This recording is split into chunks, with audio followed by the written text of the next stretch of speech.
UFC 245, Usman versus Covington takes place next weekend, and it is the last pay-per-view of the year. We're ending the year with a bang. This is an amazing card. We're going to start with the early prelims, end with the main event, giving our predictions for every single fight on the card, starting with Punahele Soriano versus Oscar Piechota. You've got Punahele Soriano, young, undefeated guy, coming off the Contender Series, right against Oscar Piechota, who was himself a young, undefeated guy, came into the UFC and lost twice against decent guys.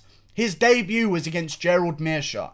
Gerald Meerschaert is no fucking slouch, okay? I thought he won his last fight against Eric Anders. Before that, he beat Trevin Giles, who was a threat in himself, a young, hungry up-and-comer. I like Gerald Meerschaert. I don't mind Oscar Piechota losing to him. I really don't. And then after Piechota comes off a loss, they just hand him to Rodolfo Vieira, who's an absolute savage of a grappler. And I don't know what that matchmaking was about, but he's an undefeated grappler coming in.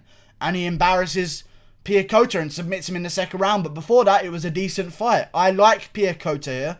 I think he's more experienced. I think he's fought tougher guys, and he's going to bounce back from those losses. And Soriano dusts every single opponent. Every single can they put in front of him, he dusted them. They put him against one guy who's like 7-3 on the Contender Series, and immediately it's decision. All first round KOs. He gets one guy with a tiny bit of an experience and not even a good record. 7-3 coming into the Contender Series. You're barely over double your wins and losses. You know, that's not good to have. And Soriano takes him to a decision. I just think Piachota's got an amazing chin. I don't see Soriano blowing him out the water in the first round. And I think if he tries to blow him out the water in the first round and fails, Piachota's going to take over. Jessica Eye versus Vivian Araujo. I'm going with Jessica Eye. I really am. Vivian Araujo's good. I think Jessica Eye beats a lot of the girls ranked below her. Just not Shevchenko, because there's no need for that. But Jessica Eye's coming off a KO loss. Is that going to affect her coming into this fight? I don't believe so. I think she's going to beat Vivian Araujo in a grind him out, close decision. I think she gets the job done. Just not ready for Shevchenko. No one in that fucking division's ready for Shevchenko right now, so we'll see what happens. Brandon Moreno versus Kai Kara France. This one's going to be on the actual prelims, but they have it listed on the early prelims because it's a shit billion-dollar company, so you can't expect them to get their website correct. Brandon Moreno versus Kai Kara France. Dangerous. Dangerous fight for both guys. Kai Kara France came into the UFC as a perfect record so far. However, I am going to pick him to lose this one. I hope he wins. He trains at City Kickboxing in New Zealand with Israel Adesanya, Dan Hooker, those kind of guys. He's a very good talent, but I have to say, him coming up, he's had a lot of decisions go his way. It's not like he's been gifted decisions, but there's been a lot of close decisions that could have gone to either guy that have gone to him, and I don't think he's going to beat Brandon Moreno. I thought Brandon Moreno won his last fight in the UFC. I can't remember who it was against, but it was on the UFC Mexico card. I just feel like he's going to hand Kai Kara France's first UFC loss. And Brandon Moreno, I mean, big fucking flyweight. I think he's going to be a little bit too big, a little bit too explosive for Kai Kara France. I could maybe see him getting a finish, but I'm going to go with decision for Brandon Moreno. I think he gets the job done. Chase Hooper versus Daniel Teymur is for some reason headlining the prelims when we've got ranked guys on the early prelims. That makes no sense, but I guess they're pushing this Chase Hooper guy. He's like a Walmart Sean O'Malley with no tattoos. He's Sean O'Malley without tattoos. And I think the tattoos give O'Malley his powers. I'm going to go with Daniel Teymur here. I like Chase Hooper. I wasn't impressed by as an opponent on the Tuesday Night Contender Series. They said he wasn't ready for the UFC, and then he went away and got a draw against the guy, and now they seem to think that he's ready for the UFC. I don't know how that works, but I guess they were just scrambling to find fighters for this card. I'm going to go with Daniel Teymur here. Even though he's had a rough go of it in the UFC, I think he's better than this Chase Hooper kid. Chase Hooper's tough. He's good, he's young, he may improve dramatically, but I just think Daniel Teymur is going to teach him a real lesson of experience in the top of the division. Not top of the division, but just top of the rough food chain of MMA. If you're in the UFC, you're in a very small percentage of MMA fighters. And I think that's what Chase Hooper's going to realise here. Daniel Teymur gets the job done. We go to the prelims. Starting with Matt Brown versus Ben Saunders. Great fight. I'm going with Matt Brown. Matt Brown's dusted up Diego Sanchez, which I've now come to realise is a very difficult thing to do. Because not a lot of guys do it. As much as I say, oh, Diego Sanchez old, past his time, he's going to lose. I've bet against Diego Sanchez almost every single time. Mickey Gall couldn't do it. He was a young up-and-comer. You know, Matt Brown is fucking lethal. You know, he's a lethal guy. That elbow he threw on Diego Sanchez was an absolute abomination of human rights, if you ask me. And Ben Saunders, I think it's just going to be a case of one too many KO losses. I mean, he lost to Lyman Good by KO. Douglas Lima twice by vicious KO. I'm sure there's other guys in there as well, including an Asian person that I'm not quite remembering the name of that also KO'd him. I just don't like this for Ben Saunders. Big guy, cuts a lot of weight. Joe Ban KO'd him. I feel like Matt Brown's going to go in there and dust him up by vicious KO. Matt Brown for the win by KO. Ketlen Vieira versus Irene Aldana. This is big. Ketlen Vieira is a quiet savage that I don't think people are taking into consideration here. This might be the girl who could give some real issues to some of the top of the division. She's number 2 in the division. No one really realised that, but she slowly kept beating girls that she wasn't supposed to beat. She's a big girl for the division, and she's facing Irene Aldana, who is also a savage. I am going to go with Ketlen Vieira here. I think she's beaten better opponents. I think Irene Aldana's very good. I don't think the level of competition is the same at the lower end of the rankings of the female division. I'm going to go with Ketlen Vieira by decision here. But Irene Aldana's, this is a tough fight to call. So I might, if you're going to be betting on this, a good underdog would be Irene Aldana, I'd say, if she is a juicy underdog. But if she's not a juicy underdog, don't bother. Jeff Neal versus Mike Perry. I'm going with Mike Perry. Jeff Neal's very good, guys. I'm going to pick my nose off camera. Jeff Neal's very good, guys. Very good fighter. I sense an incel chin. I'm sorry. Okay, I'm going to get hatred for this. I can't help but notice a chin that is not meant to take punishment. Mike Perry's chin is made for brain damage. It's made to avoid brain damage at all costs. That's a chin that you can trust. Look at Jeff Neal's fucking Anthony Joshua-like chin over here. I don't trust it. I'm sorry, guys. I really don't trust it. I think Mike Perry's going to probably get tuned up a little bit. But then I think he's going to find the one-punch KO out of nowhere. I think Mike Perry's a less wild, more technical version of Nico Price. And until Jeff Neal got the finish on Nico Price, I mean, that fight was getting sloppy and all over the place and could have gone either way. But Nico Price just ended up on bottom. And Jeff Neal ended up on top. Remember the double knockdown that they had? If you're getting caught by them shots by Mike Perry, you ain't going to survive. I think Mike Perry's going to beat Jeff Neal by KO, and it's going to be vicious, and he's going to step right back into the rankings, and the hype of Mike Perry's going to continue. Moving on to the stacked main card. One of the best main cards of the year so far, bar probably 244 or 241. Probably just 244, honestly. This is a great main card. Piotr Yan versus Uriah Faber. Holy smokes, that's a great fight. I'm going with Yan. I'm sorry. I'm just going with Yan. He beat Ricky Simone.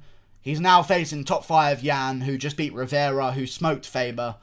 Remember what the impression of Rivera was after he beat Uriah Faber? Wow, crazy. This guy's the dark horse to win the title in the division. This guy's going to go and be champion. No one's paying attention to Jimmy Rivera. Look what he just did to Uriah Faber. Look what Yan did to Rivera.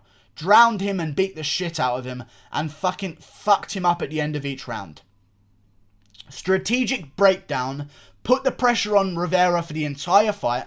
Every time Rivera got to the end of the round, he looked at the clock, thought he had some time to relax and escape and recompose himself on his stall, and every time he looked up at the clock, Yan went in for a kill and dropped him, I think, at the end of every single round. Yan is a monster. I really think Yan is an absolute monster. I think Yan has a real chance of being a future champion. I don't see Faber beating him. I mean, Faber was ranked number 15 a week ago. He's now magically rose up to number 12 for no reason, because it's the UFC and it doesn't make any sense. The same reason Anderson Silva just regained his position in the rankings after losing yet another fight in a row. That makes 7. But Peter Yan's going to get this one done. The pressure, I don't see him walking into the same left hand or right hand that Ricky Simone did. I think he's going to get the job done. Solid chin. He's been hurt before. He bounced back against Dodson and really put the pressure on Dodson there. I think Faber's in over his head. I would love to see Faber win because I would love to see Faber versus Edgar too. At bantamweight, I think that would be a great fight to make if both of these guys can come out unscathed. I just think Jan's going to be too much. Too much pressure. I could see Faber drowning in the later rounds. Maybe Faber has a moment in the first round where he hurts Jan. But in the second and third, I think you're going to see a pressure overwhelm Faber. And who knows, Jan might even get the late round finish. But I am going to go with Petr Yan. Marlon Moraes versus Jose Aldo. I'm going with Moraes. 3-round fight, I think it favours Moraes. We know he likes to quit late. This gives him a less of a round to quit in, to be honest with you. If he only has to make it to 3, it's a better mindset than to know in the second round, oh, I've got 3 rounds left. It's better to know that the next one's your last one and you got to make things count. I like Aldo. Aldo isn't a guy I see can beat Moraes. I think to beat Moraes, you have to do what Cejudo did. Weather the storm and pick him apart later on. That's how you beat Aldo. That's not Aldo's forte. Aldo's not the type of guy to, finish you in the later rounds with overwhelming pressure. That's just not Aldo's style. And at bantamweight, I don't know how he's going to be at the scales. I don't know how he's going to look in the fight. But Marlon Moraes has been there before. I think the speed is going to surprise Aldo. And Moraes is going to clip him on the chin early and finish him off. And I'd love Aldo to win because he's a much bigger name and a much more exciting fight for a belt. I'm still going with Marlon Moraes, though. I don't see him losing. The speed is going to be too surprising for Aldo. He's going to get cracked on the chin bad. And the weight cut's going to be a big part in this loss. Amanda Nunes versus Germaine de Randamie. Tough fight for Nunes. I'm going with Nunes. I just don't see her losing to anyone. Germaine de Randamie might have the best chance. And just seeing what Nunes did to Holly Holm, like complete control of the fight. Set her up with the head kick beautifully. Made Holly Holm raise the leg by raising her own one. And then just fucking flattened her with the head kick. I'm going with Nunes. I really am. The only thing that worries me is the fight with Pennington that Nunes had. That went to a decision. I also know that Nunes and Pennington are very good friends. Very good friends behind the scenes. I know Pennington and her girlfriend and Nunes and Ansaroff are very close behind the scenes of MMA. And I think it's going to be a tough fight for Nunes. But I think she's going to get the job done against de Randamie. Then you've got Holloway versus Volkanovski. Again, great fight. I'm going to try and keep these brief. But Jesus Christ, this card is stacked. Holloway is going to win. And I'm going to give my full fight prediction for that closer to the night. Probably tomorrow. However, I just think that Holloway's beats Edgar, who's a similar style to Volkanovski. Which means he's had a whole training camp to train for a guy like Volkanovski. Additional onto this training camp itself, Volkanovski's very good. You look at the performances both of them gave against Aldo. Volkanovski shut Aldo out and neither of them really did much. And Volkanovski just kind of held him against the cage. Foot stomps, little shots on the inside, occasional jabs. Holloway beat the shit out of Aldo and finished him twice. And a better version of Aldo as well than Volkanovski fought. Then you look at Chad Mendes' win for Alexander Volkanovski. Was it the best Mendes we've ever seen? That was a full camp Mendes that lasted just as long in terms of cardio that he did against Conor McGregor on 2 weeks' notice in his prime. Prime Mendes on 2 weeks' notice had the same cardio as the Mendes that Volkanovski fought on a full camp. I don't think Volkanovski's fought the best in the world to get here. The best versions of the best in the world to get here. Beat Darren Elkins before that. We see what's happening to Darren Elkins now. Unranked. I just think he's caught a lot of guys on the downslope of their career. And I think Holloway's going to get the jump on him and get the job done by decision. Winning the last 3 rounds. I do think Volkanovski's going to give him some issues in the first 2. But I could see Volkanovski slowing down. I really could. It's all good going 3 rounds, man. Ortega can go 3 rounds. Remember that? Ortega's crazy. He's going to match Holloway's cardio. He went 3 rounds. He finishes guys in the 3rd round. Look what happened. It's a different set of cardio. You can go 3 rounds all you like, Volkanovski. Different pace with Holloway. I think Holloway's going to get a jump on him. It's a dangerous, dangerous fight. But I think Holloway's going to come away with the win. Covington versus Usman. I'm going with Colby Covington. I'm going with Colby Covington. I think he gets to jump on Usman. A lot of people are going to give me shit for that. I'm going to do a full breakdown where I break down in depth this fight. I have a lot of thoughts on this fight, but to begin with, Usman has the power advantage. I just watched the Maia versus Usman fight. I have to say this, guys. That first round, Second round, I mean, he got saved. Maia had a hook in. I just watched it. I think it was a bad idea for the UFC Spain to release that on their YouTube channel because it kind of undersells the fight a little bit to show Usman getting saved. I mean, Maia had a hook in. Maia had a hook in on Usman and the ref separated it. Maia could have easily, within the next minute or so, got another hook in and finished the fight. Just like Jose Caceres did to Kamaru Usman. You know? I just don't see him winning. I really don't. I think he's going to win the first round. I really do. He's coming off a knee injury, which I don't like when you're going in there and facing Colby Covington, who's a very big wrestler. Very big wrestler, very pressure-orientated wrestler, very good credentialed wrestler, way more credentialed than Kamaru Usman. The only thing Usman has, no skill advantage, in my opinion, power. Power and size. That's all he has. Everything else belongs to Covington. Pacing, cardio, and before you say, oh, Usman, look what Usman did to Woodley. Look at the pacing of Covington versus Lawler. Then look at the pacing of Usman versus Woodley. Where Usman was holding on to Woodley against the cage and leaning on him, Covington was throwing 5-punch combinations against Lawler. There's a different pace. I think Usman's going to realise that. And I think he's going to fade in the last 3 rounds and lose the last 3 rounds. I can see him winning the first. I can see him winning the second, maybe. But as the fight goes on, and I'm losing my voice right now. As the fight goes on, I'm crying because my voice just got fucked up. As the fight goes on, Covington's going to win. I'm not crying. Give me a second. As the fight goes on, Covington's going to win. He's going to get a jump on Usman. And that hairline's going to recede another inch back to the middle of his head. Covington gets the job done. Just gets the jump on him. Too much pressure, too much cardio. I think he's going to be the better striker in there as well. He showed a great chin against RDA. He showed a great chin against Lawler. I don't think there's any more doubts with Covington. Usman coming off a knee injury. Can't run. Colby runs with Cam Haines. You can do all the swimming you want.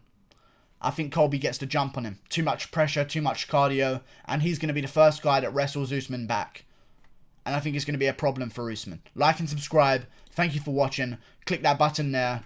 Goodbye and get ready for a great night of fights. I'm going to break down the better fights on this card with individual videos on my channel. See you later.